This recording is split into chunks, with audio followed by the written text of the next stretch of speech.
Hey everyone, welcome back. It's Nicola Cairncross here, and today I wanted to talk to you a little bit about making an offer.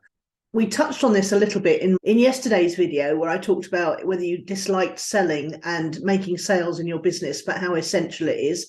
So if you haven't seen that, go back and watch that one because that's a really good one. There's two elements to an offer. There's an offer that you make and an offer that converts. Okay, so today we want to talk about making an offer, and there are certain elements that should be in your offer.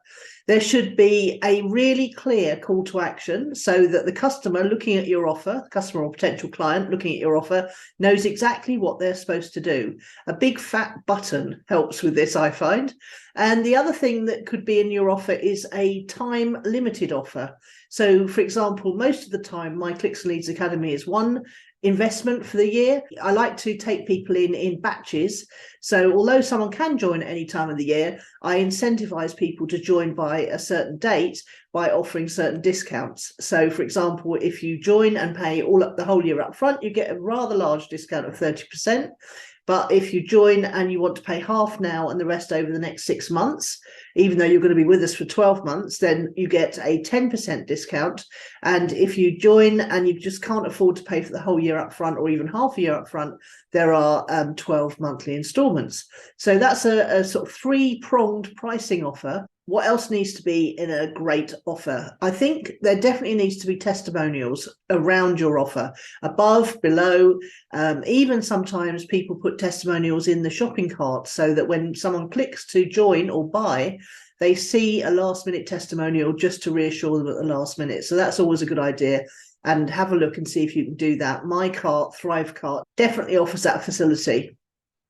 So what have we got so far? We've got make it easy for people to pay, make it obvious how they're going to pay, and then reassure them at the point where they're paying. The other thing that should be in a really good offer is a guarantee. You can't not have a guarantee.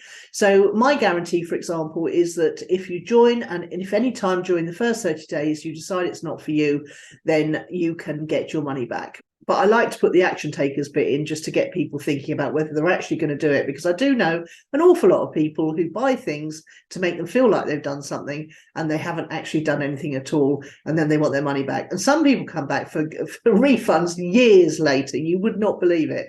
I mean, really, if you join up for something, you don't do anything, you don't log in, you don't watch any of the videos, and then you come back years later, that is just... You also need to get a sense of excitement going around your offer. So it's a really good idea to have a set of videos or a set of blog posts or a set of emails that actually lead up, especially if it's a time limited offer. It's a good idea to have a set of those things, perhaps 5 to 7 of those things that go out on the countdown to when the offer closes. That really helps as well, and make people aware in those videos, emails or blog posts that the offer will be closing on a certain date. Yes, it means you have to go back and reset it all, but it's really not a big deal, is it? And having a time-driven deadline really pushes people to make a decision. And, you know, you've got to, if you believe that whatever you're offering is good for the customer or the client, you have to be firm about making that offer in a way that's going to encourage people to join your thing. Because if they don't join your thing or buy your thing, you can't help them, can you? So it's really down to you to make it as easy as possible for people to accept the offer you're making. The only other thing that you could do is you could say to people, really, at the point of pressing the button, not sure, click here to give me a call, or not sure, click here to book an appointment to talk to me. I find that there are a certain percentage of people who like a bit of reassurance that your thing is right for them. It's not that it's not right, but it's going to be right for them specifically. And my clients get access to a really fantastic cheat sheet on how to handle those calls as well. And essentially what you're doing in those calls is you're letting the client talk. You're letting them talk out their worries and their fears. That's good for you too, because they might not be the right kind of person for you. So by having that call, you literally let them talk out their worries and fears, and then you prescribe the best thing for them. Never try and sell someone onto something that's going to be absolutely wrong for them. That doesn't do your business any good, it doesn't do your reputation any good, and it makes you feel bad. So let's just recap on the elements of a great offer. We want it to be absolutely obvious what you want them to do, i.e. press the button. Ideally, you want to give them some sort of time limit. So whether that's just, you know, an intake at a certain date, you want to give people some payment options.